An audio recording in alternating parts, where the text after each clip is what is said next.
What up, fam? Today I'm going to talk to you guys about what went wrong during my 2021 Chicago Marathon. I'm going to talk about how I felt leading up into the race, what I did before, how I felt during, what I did during, and how I felt after. Maybe you guys at home may learn something. I'm definitely going to learn something. I'm going to share this with you guys so that I don't make the same mistake again and that you guys don't make the first mistake. Before we get in the video, smash that like button. It really helps the video. Share the video to runner need and comment down below how your marathon experience went. If you guys haven't checked out my Chicago Marathon 2021 vlog, link up in the cards. Check it out. It's probably one of the best vlogs I've ever done. All right, so leading into the Chicago Marathon, I landed in Chicago on Friday. You guys know I'm a big heart rate guy. My resting heart rate was elevated probably since after Thursday.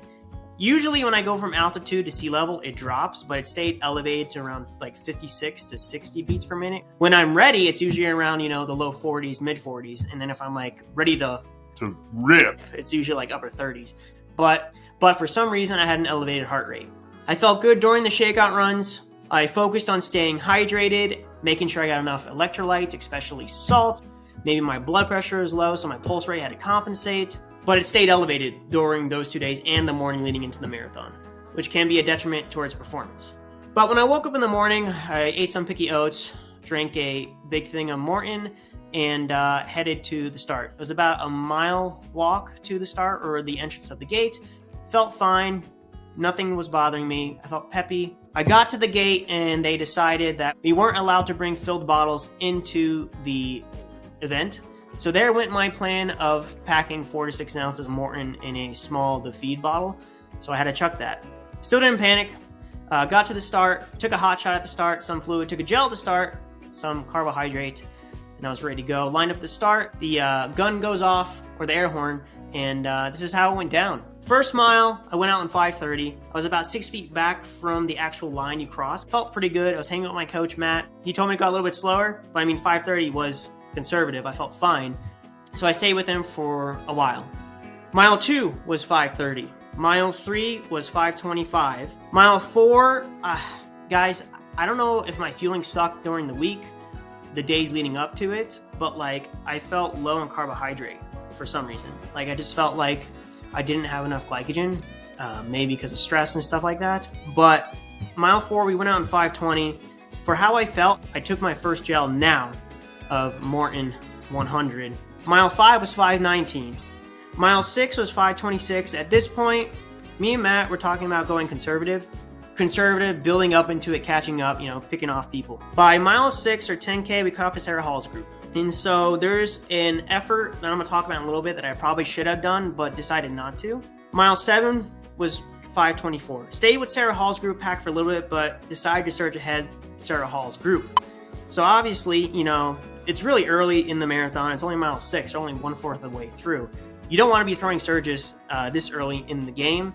And when you do that, you're going to use more carbohydrate as fuel. So we surged ahead at mile 7, 5:24. I think we formed a pack of 4 guys, maybe 15, 20 seconds ahead of Sarah Hall's group. Mile 8, 5:26. Mile 9, this is where things started to get painful. I felt a pop in my right tib posterior. It has been bugging me a little bit leading up and during this training block, but it wasn't like a painful pop. It was like a weird pop. It hurt a little bit. Maybe the endorphins and stuff, masked the pain, and it started to throw off my gait a little bit. I decided to take my second gel now at 9.3 miles instead of 10 miles. At mile 10, 5:33. Mile 11, 5:29. Mile 12, 5:33, and mile 13, 5:30. At this point, Sarah Hall's group caught back up. Between 10K and now, looking back at it, I don't understand why. I should have just stayed with her group and tucked in, within a bigger group, being a small guy that I am, because the winds in the city were more than 12 to 15 miles per hour of what the weather projected. There was a headwind for a big portion of it, and it was an advantage to draft off people the best you can. That's what I should have done. But I didn't. So at mile 13, Sarah Hall's group caught back up. But at this point, I actually got TV time. I got on NBC for literally 20 seconds. You could see me in the back, the back corner, running next to Sarah Hall. It was cool. I went through half in about 1:11:41. That halftime, for how I felt, I felt fine in the sense of effort, but because of how maybe fueling issues, dehydration. If you're dehydrated, you're not going to be as efficient as burning calories for fuel. That could have played a factor. The heat too. The optimum race temperature range is 44 degrees Fahrenheit to 59 degrees Fahrenheit. Women do perform better in heat than men do. That could have been a factor for sure. The conditions weren't the greatest for Chicago Marathon. The rating for the event with that marathon's rate, I guess the World Majors, was yellow, which is moderate. But by the time it finished, it was red. So good thing I got out of there as quick as I can for what I could have done. But guys, you're about to see the most amazing positive split you've ever seen in the history of running right now. Check it. So at mile 14, I let go of Sarah Hall's group, and I decided to take another gel here as well. Matt went on ahead, and then I kind of was in no man's land. Occasionally, a couple guys would catch up, or I would catch up to a one or two. At mile 15, I started to feel lightheaded, and I really do think this was a blood sugar issue at this point. At mile 16-ish, a little bit before then, which I started really slowing down for the effort at hand, 6:02 for that mile. Emma Bates passed me around that time. Between 13 to 16, I went from 5:45, 5:47 to 6:02. Mile 17, 6:06. Mile 18, I panicked. I was like, I need this carbohydrate now. So I decided to throw the plan out the window of taking it around mile 20 and took it now, mile 18. At this point, both my Achilles were on fire. My right posterior tibial tendon was on fire. My gait started to feel altered. I actually started to run like a praying mantis. I stopped using my calves and was running predominantly with my quads and my glutes. And here's some footage. Get Josh! At mile 19, I split 6:42. At mile 20, 7:01. I started looking at my reflection in the windows, fam, and I was pale as a ghost. All I saw was a floating mustache, and I was like, this ain't good, fam. I believe I took all my gels. I even grabbed the Gatorade gel that they had, I believe, at mile 20, and I took that as well.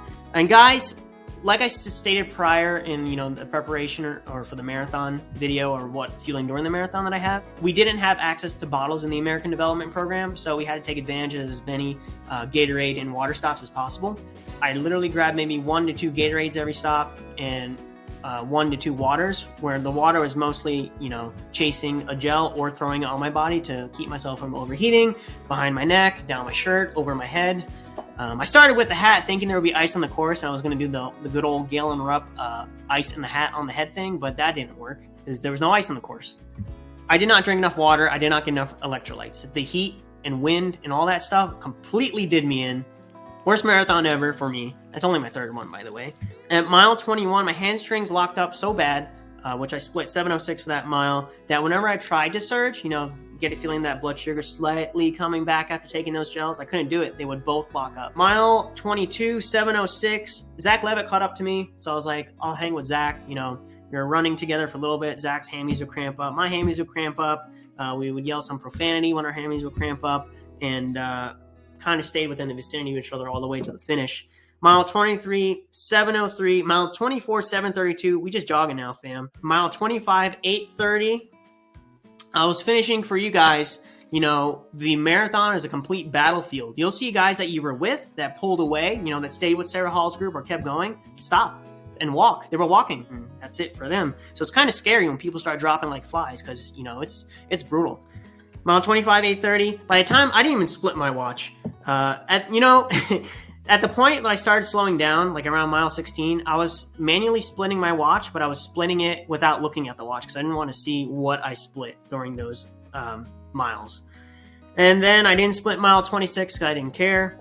By the time I finished, I could not walk.